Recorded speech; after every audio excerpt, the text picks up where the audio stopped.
Hi there, Randy Green here. It is the year 2022, and I am going to do a little experiment regarding the teachings of the Buddha and some of the background information that I am capable of deriving. And for those of you who are pondering upon where I am deriving this information, it is, of course, I have. Interesting enough, when I was 18, in the Danish equivalent to a college, I got at the exam, I got this question about comparison between Buddhism and Christianity, and what were the similarities and what were the differences. And we can say in that manner that both the Buddha and the story about Jesus Christ was that they were born into this reality by a maiden or a girl with divine intervention.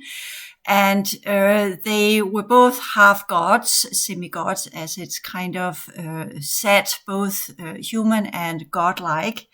That means connected to the heavens to some degree, whatever that means, because we are having, in a way, two different cosmologies. We have the Hindu cosmology that is the background for Buddhism, and we have the Jewish Egyptian mythology that is the background for Christianity. So, and when I say Jewish, I also refer to what goes in with what the Jewish people adapted and collected when they were in exile in Babylon.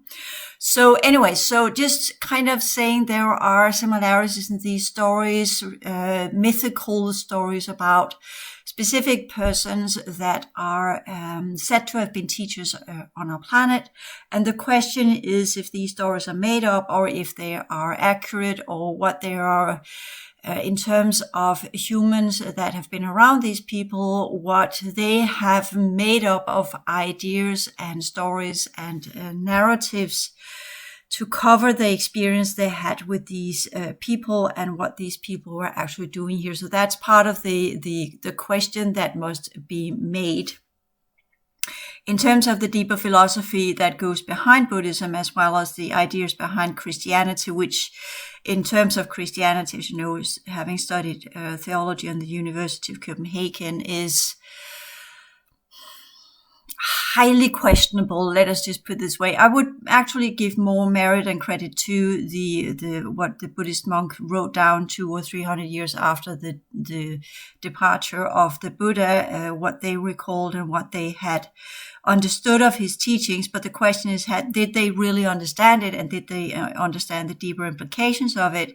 And if we do take into account that there has been a teacher named, which we call the Buddha, his Siddhartha Gautama, I can't pronounce his true name, but the prince there. But the question is, did they understand it, and did the Buddha actually reveal his true insights, what he actually got of information? Similarly, as I am working on one level of reality, understanding things, and then I am adapting it to the current era that we are in and the language we have and the collective consciousness state that humanity are in, and in that also trying to push it a little bit further to raise the bar of what we are capable of understanding. But in terms of where do I get my information? Of course, a lot of information I get is from the different encounters I have with what is residual energies, as well as active energies of both long gone humans and humanities, civilizations and races that have left their imprint in our collective field that is part of our reality field, whether it's part of technologies or it is part of what we could call recordings, of which many of you have heard this before, the crystal discs. It has absolutely nothing to do with the Akashic records, which I see as a level of the distortion fields that many refer to as the astral plane. So, because there are there as well, and there are entities on the astral plane or the distortion fields around our reality field that claims to have this information, and this is when we go in and do interviewing to gain inner knowledge from these old levels of our reality. Those of us who are doing so must have a very high level of discernment to understand, is this what we call from energetic entities that are just leading us astray, or is it from the actual levels of our true reality construction that has different recording mechanisms that goes both into the library and the disks of the library, there are different technologies that are accessible there, which you kind of have to have genetic and energetic affinity with, meaning that you have at some point actually have to have been present there in organic form in an earlier version of a reality to be able to access this with your mind and your consciousness, meaning that I am extending my original consciousness units that are part of my template into these levels, because this is part of my old and my own ancient history. So I do have the possibility of doing so. These libraries are some of the ones that, when we talk about people that are in between lives, refer to these libraries and these levels of our reality. So this is, once you get out of the physical form, there are again some people that have been around for a long time. They have access to this level of our reality in between states of existence, and this is what we refer to as high earth. The elder races that used to be part of a high earth, they left in 2000 and in the beginning of 2018 because of the incoming Orion energies that technically are operating on the same level, and with that began inserting different types of dark cubes that connected to the library to try and get information from it. So therefore, what was left of these elder races pulled out and left. So in a way, these libraries are now only being maintained by a specific type of race. So just putting that in context, which is for many probably a little bit overwhelming and a very, very different level of our reality. And I'm not inviting people to contact me and say, oh, could you investigate this and that, or whatever.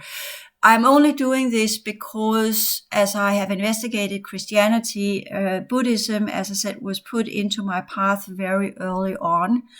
Similarly as with the Celtics, which is also a branch I at some point will investigate further. But the teachings of the Buddha has had a high significance on my work, as well as what I could be able to find of remaining ideas and thought forms of the Joshua missions. So, and I here refer to it in plural. So this is, so that's why I'm doing this, just so kind of clear on, this is not me wanting to go into all sorts of stuff in these, because you have to, you only access these levels if you have a specific purpose and function with it, and you're only allowed through the crystal doors, as it's called, into the crystal temple, as it's called as well. If you have a specific purpose that has a potential positive effect on the continuation of the joint collective field of humanity. Let us put it this way. It has to be for the highest good of the many. It's not just because of curiosity. So it has to have a very specific purpose, because you don't just dive into the old levels of history without actually connecting to that point in the code streams and in the reality field holographic grids for a reason that does not have a larger purpose. And the larger purpose is, of course, that we are beginning to enter into the 2-8 pillar, where we will work with the cleanup processes of the racial grids, as well as the sciences and technologies and energies that are behind the original 12 universal lineages that used to be part of our solar system.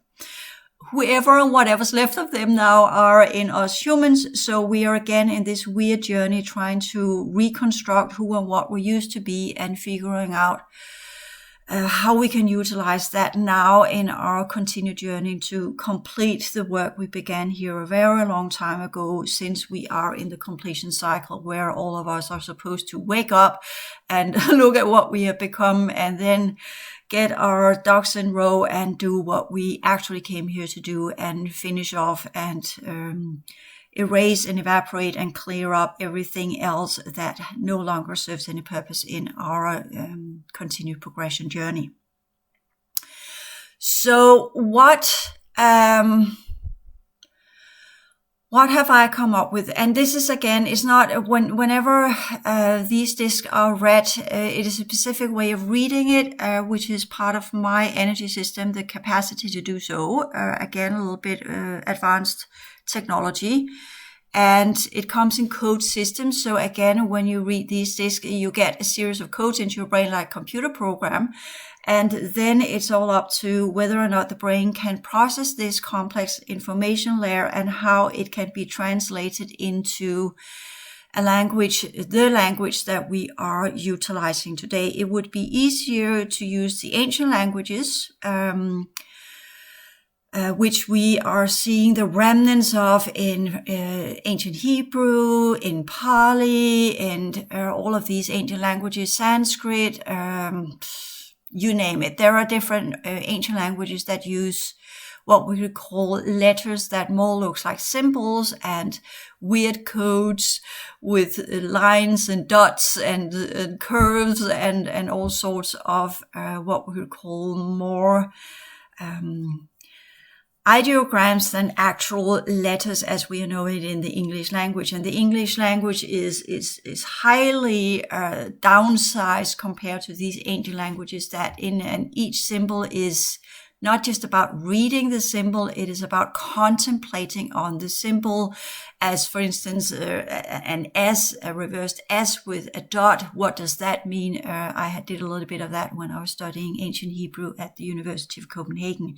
And I already had begun that one a long time ago when I worked with the Kabbalah. So anyway, so this whole understanding of these ancient ideograms and what their true meaning is, where we can say the Egyptian hieroglyphs are much more depictive than ancient Hebrew or Pali or Sanskrit, which are more complex letter systems or symbol systems to decode. It demands a type of higher awareness to actually be able to fully grasp the layers of the different symbols. Similarly as, for instance, Easter Island people had their own language, which has not been decoded yet because that group that they represent and the original quote unquote teachers they had from the heavens, let us just put it that way, they were of a complete parallel system, which we can also, that's why that culture is so foreign to us, and we don't really have any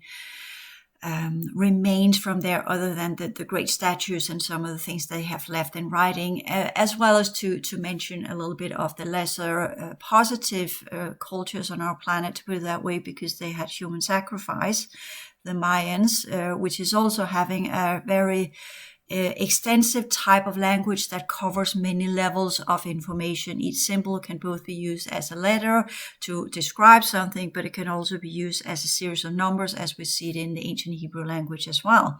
So each letter or each symbol can both show a sound, but it can also show a number, a kind of numerical value. And this is important when we talk about the ancient languages. So this is when we talk about what kind of code systems would I be seeing in the library, all depending on which of the original lineages that I would get access to with the crystal disc, would be their original symbols and their sounds and numerical value that would denote, similarly as we have kind of in longitude and latitude, would denote a place in the reality grid where that sound and that numerical value would reveal different levels of our reality, from where different information sections, to put it that way, of that timeline could be derived. So that's a completely different way of using language.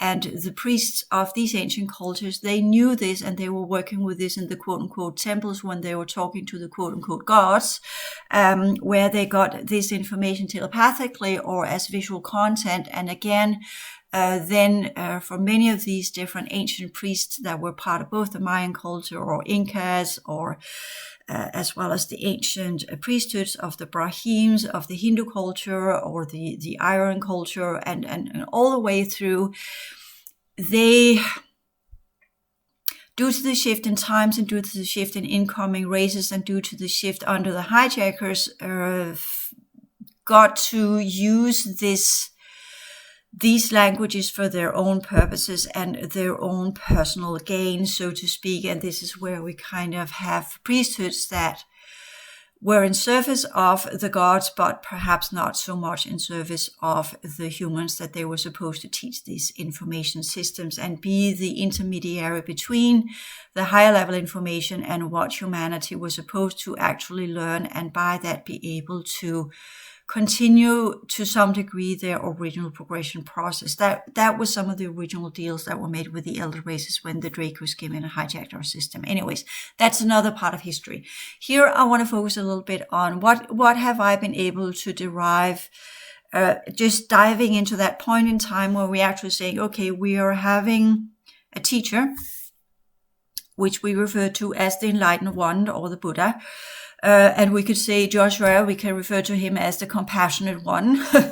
Going with that one, the Christ, the Compassionate One, the Buddha was the Enlightened One. So we're here already seeing two different levels of information system, where one is focused on the heart field and the other one is focused on the mind field. So that's a great distinction that needs to be made when we are talking about these two different forms of teachings, is that in terms of who was the Joshua mission pointed at, we're here talking about third cycle races that were to upgrade to the fourth cycle. That's what his teaching is all about. But when we talk about the Buddha and his teachings, they were to actively take some of the Iron Shiva's lineages from the fourth cycle and into the fifth.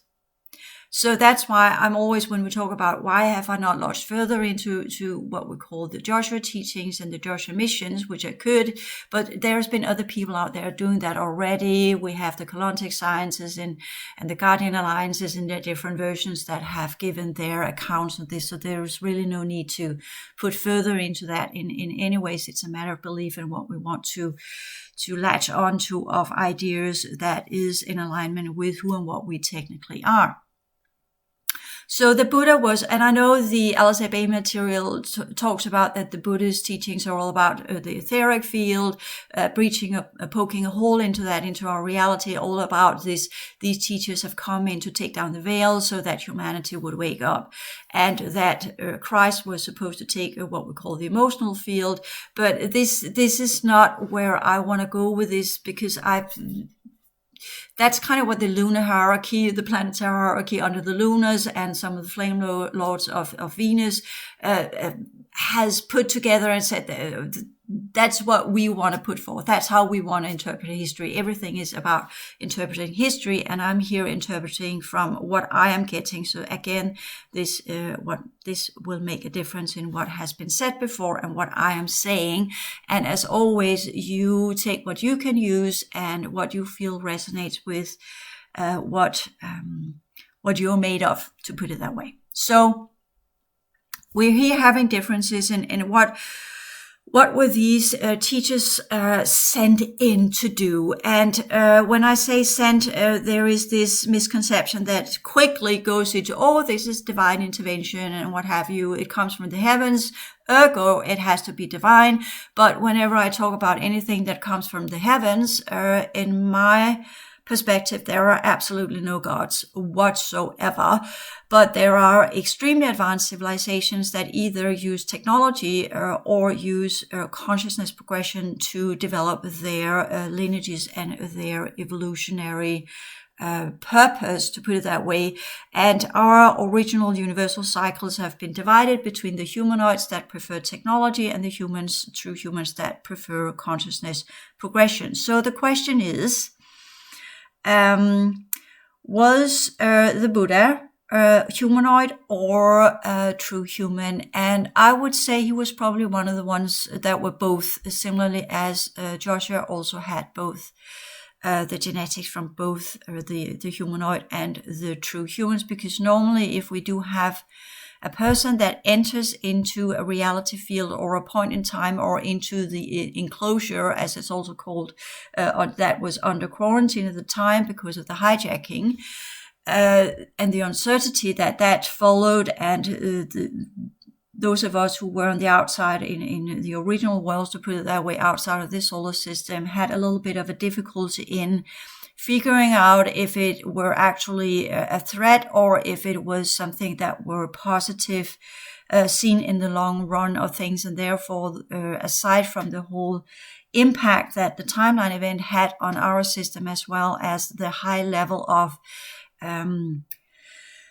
inversion of genetics that led to within our system, that already years before had led to the quarantine. But even though that we had got this,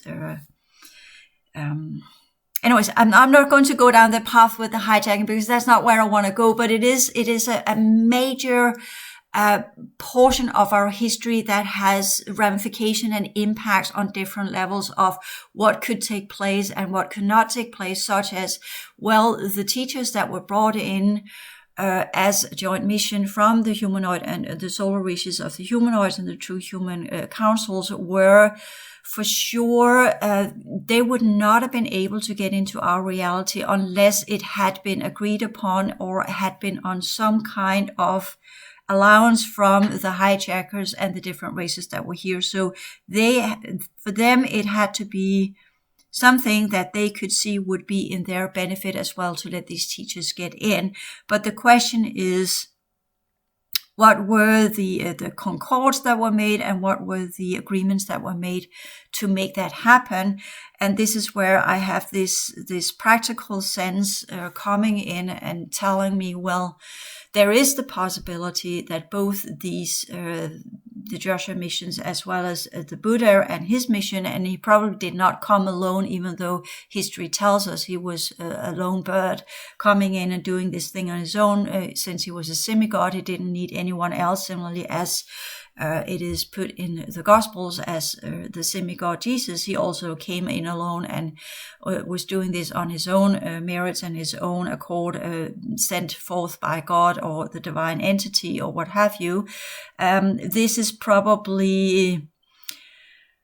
it is an interpretation that is to put one person in that chair of being able to be worshipped. It is easier to have one person than to actually say, well, it was a group of people that came in on a mission. That just kind of takes away the air of the divineness of these teachers and their status within our reality field. If we go with the esoteric teachings, there have been many other teachers. They name Pythagoras, Plato, some of these people that have had a huge impact on history and the collective field of knowledge within our reality. And that is, of course, again up for debate. Is that engineered for us to believe so? Or is it just kind of fluke of incidents that have led to these different people be able to tap into some of the original information? Or have they actively been part of the left-wing brotherhoods that were seeded and put into play to literally create false belief systems that were part of the different hijackers programs, to leading humanity into a specific way of perceiving information that in many ways are not in alignment with our original capacity to process 6 layers of complex information systems that were part of our original energy system. I talk about these 6 layers and how to work with this in the whole transition science courses. So what do I get from this little discussion here? What do I get from, and what do I know? And I don't know everything, and I don't have studied Buddhism for years and years and years. I have not studied the Pali text, even though at some point actually contemplated on learning Pali to study it, as I contemplated on and actively did study ancient Hebrew to read the Old Testament in its original language, and studied ancient Latin and ancient Greek to read the Gospels in their oldest versions of what has been scribbled down by humans over the course of time. And as always, when we do these studies and go in, we discover that what has been put forth is, when we dig deeper scientifically, we discover that there are, for instance, what I'm referring to here is, for instance, if we take the Hebrew Bible, well, it was an oral teaching system, and there is always this claim that people in the ancient days were capable of remembering teachings that they have gotten from their forefathers. And we are seeing remnants of this in different tribes in Africa that can recite what has been given over to them, either directly by intervention from the gods, quote unquote, heavenly beings, or from their ancestors, as it was told and given, handed over to them from their ancestors and their ancestors' ancestors and their ancestors' ancestors' ancestors. And the reason why I put it that way is because it has actually a significance that if it is in the second row or the third row, or if it goes further back. When we talk about the ancestors in the third row, then we're talking really, really far back in history. And I know there are people that are capable of doing this, and they are born as these storytellers that are keeping up the myths of their culture, and by that are the culture bearer, cultural rememberer of the ancient history of their people, and they are designated to be that when long before they are born, similar as we see it in the Hebrew culture with the prophets that are set aside to be the spokesperson of the original teachings and purpose and functions of God, just to put it, or the Adonai, as they call it, the Lord. So this aside from the priesthood. So if we do with the Hebrew culture, we have the prophets that are coming out talking to people on the streets, set aside from childhood.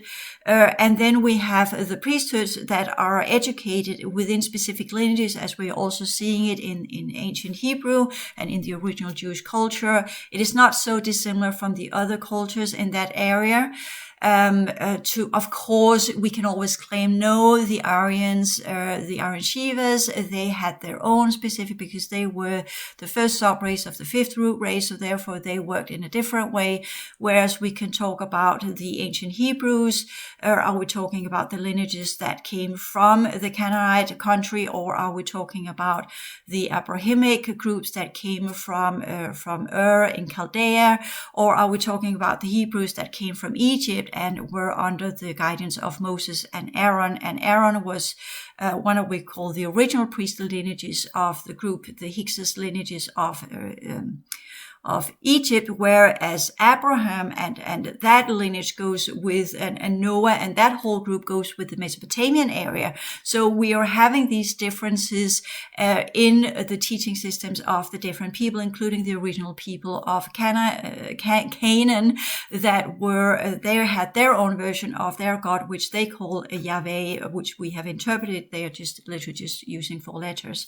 Whereas we could say the Elohim that is depicted in the ancient Bible probably were that collective of gods that were very similar to what the Elohim priesthood were taught in their exile in Babylon, where they came in contact with the Babylonian priests under the Mardukians and that group of Baals. So there we have that understanding, as well as some of the Aaronites and their original teachings, and the whole Exodus story that takes place in, you could say, the Genesis story takes place in Ur of Chaldea and the whole Mesopotamian reign, whereas the Exodus is more focused on the groups of what we could call Egypt and what they experienced there. And Moses was out of the Levites, whereas Aaron was out of a different lineage. So we have that discussion between the Levites and the Aaronites, and which one were the true priestly lineage. And then, of course, we also had the Abrahamic lineages that went back with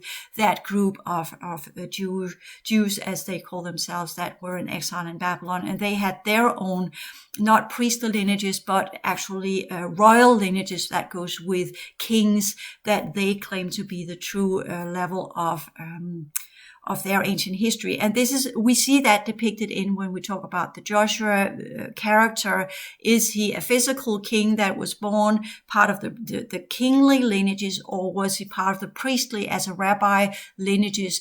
And if he were part of the priestly lineages, were he then from the Aaronites, or was he one of the Melchizedeks, or was he one of the Levites? Again, having this discussion of who has the truest level level of information. And we know Moses died in the desert, walked, so to speak, under Exodus, and only Aaron continued. So he is, in terms of the Egyptian lineages, the true priest, the true carrier of the original mission of that people that were taken from Mitzrayim and into the land of milk and honey, whatever that means.